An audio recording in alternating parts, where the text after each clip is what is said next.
कृष्ण हरे हरे जय जय राम कृष्ण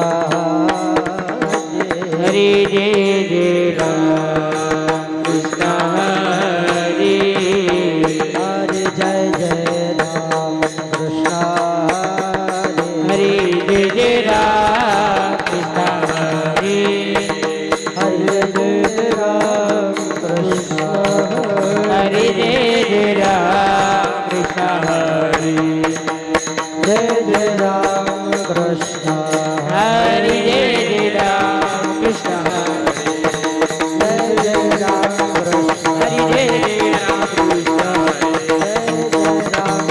जय जय राम कृष्ण हरे जय जय राम कृष्ण जय जय राम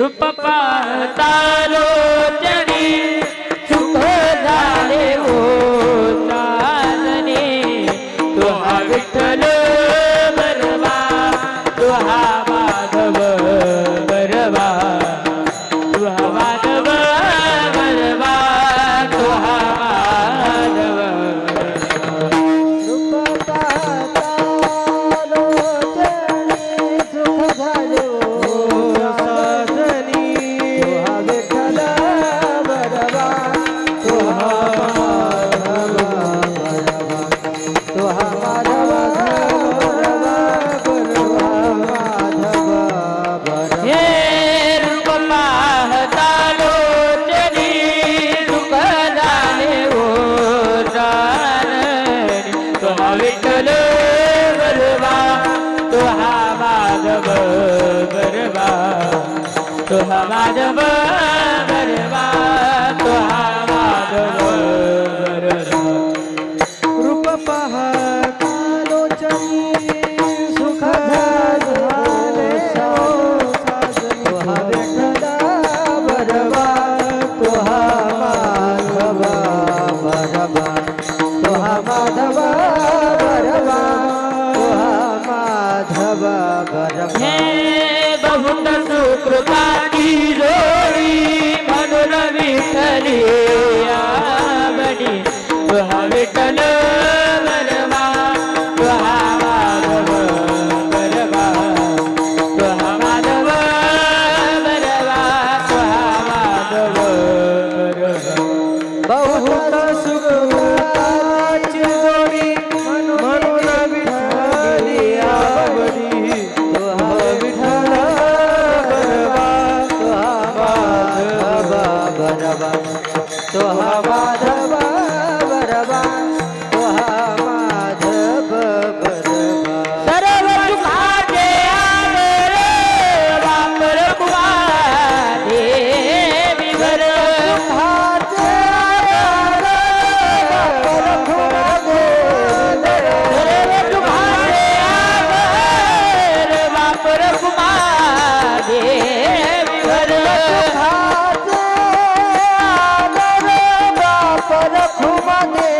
सर्व सुखाचे आगर वापर कुमारे वर तुहा विठ्ठल बरवा तुहा माधव बरवा तुहा माधव बरवा तुहा माधव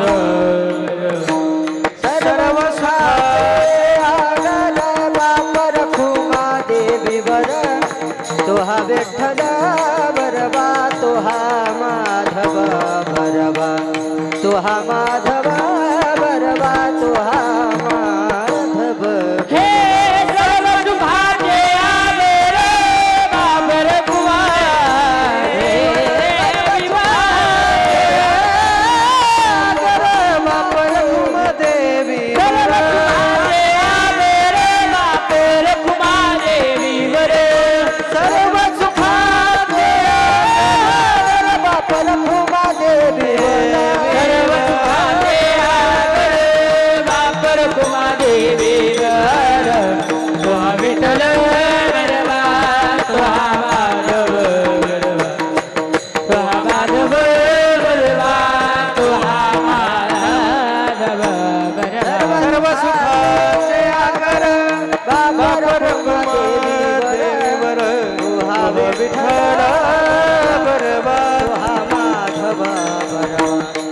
हा विठ्ठल बरवा माधव बरवा हरी जय जय राम कृष्ण हरे जय राम कृष्ण हरी जय जय राम कृष्ण हरी जय जय राम जय जय जय जय राम कृष्ण हरी जय जय राम कृष्ण हरी जय जय राम कृष्ण हरी जय जय राम कृष्ण जय जय राम कृष्ण हरी जय जय राम कृष्ण हरी जय जय राम कृष्ण हरी जय जय राम जय जय राम कृष्ण हरी जय जय राम कृष्ण हरी राम कृष्ण हरी जय जय राम जय जय राम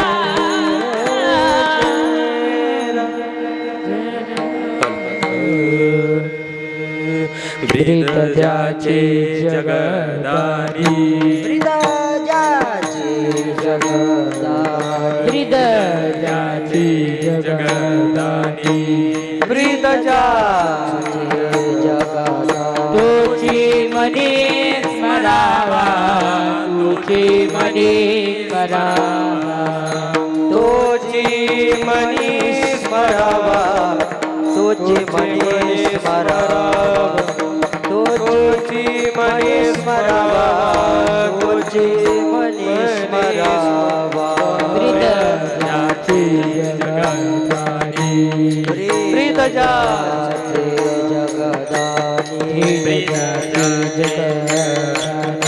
ब्रीदजाचे जगदानी तुझी मनी स्मरावा तुझी मनी स्मरावा तुझी मनी स्मरावा तुझी मनी स्मरावा तुझी मनी स्मरावा तुझी मनी स्मरावा समपाय कर कटी समपाय करकटी समपाय कर कटी समपाय करकटी उभा तटी विवरीचा उभा तटी विवरीचा उभा भेवरेचा उभा भेवरेचा उभा भेवरेचा उभा भेवरेचा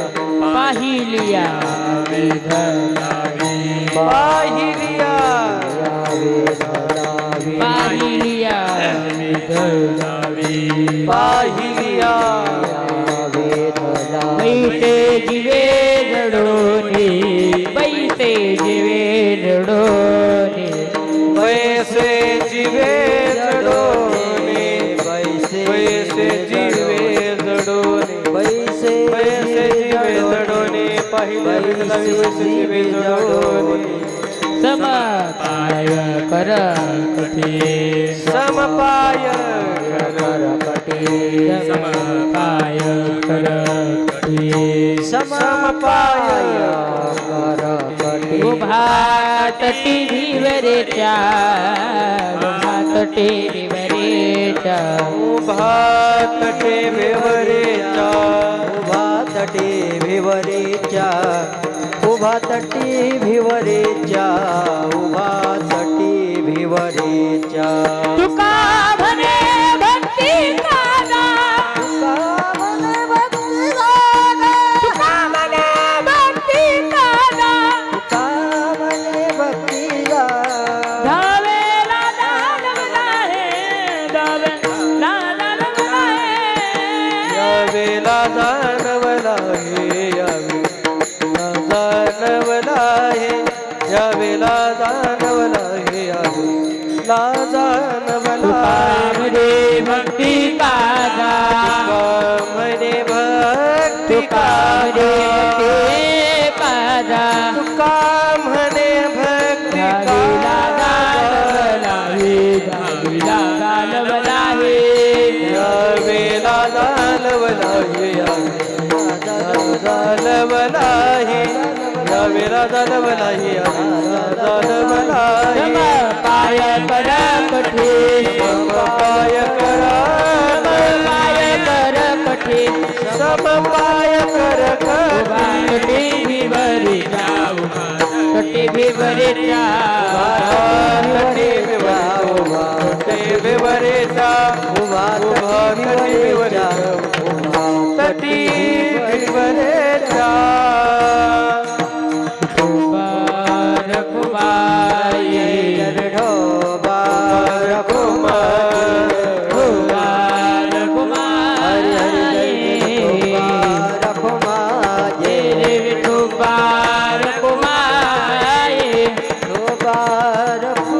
हे रे विठोबा रखुमाई विठोबा रखुमाई हे रे विठोबा रखुमाई विठोबा रखुमाई विठोबा रखुमाई जय जय जय विठोबा रखुमाई विठोबा रखुमाई विठोबा रखुमाई विठोबा रखुमाई विठोबा रखुमाई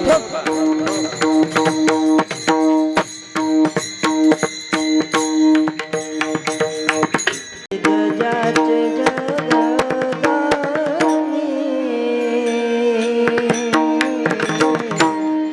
ब्रीद जाचे जगदानी ब्रीद जाचे जगदानी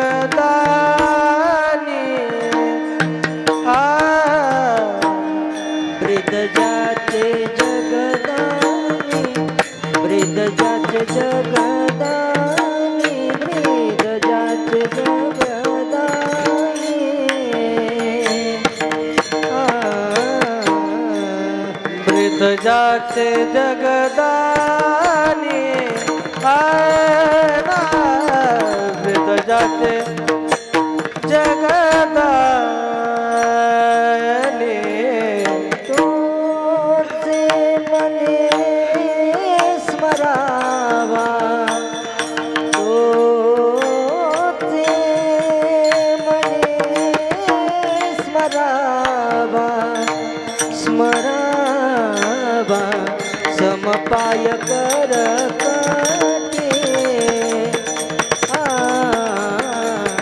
समपाय कर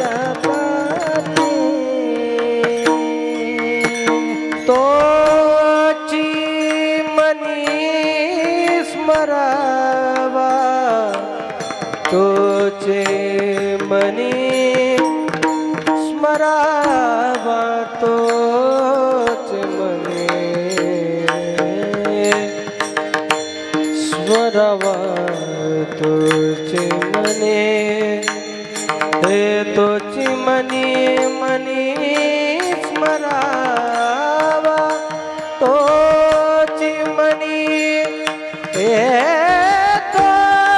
तोची मनी तोची मनी तोची मनी स्मरावा स्मरावा समपाय करकटी करकटी समपाय पाय समपाय करकटी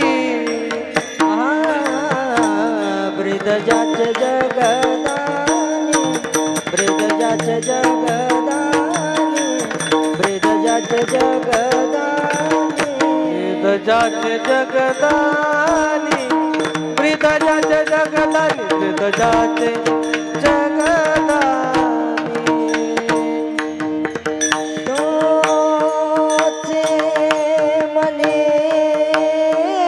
स्मरावा तोचे मने स्मरावा स्मरावा समपाय करकटे समपाय करकटे तोची मनी स्मरावा तोची तोची मनी मनी स्मरावा ए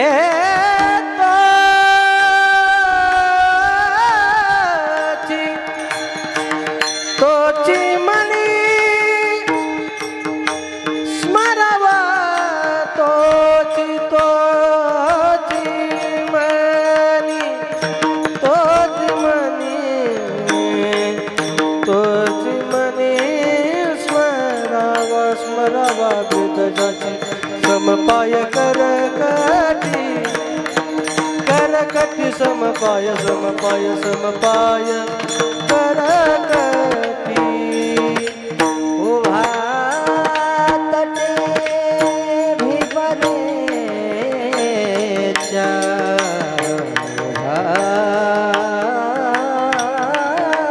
तटे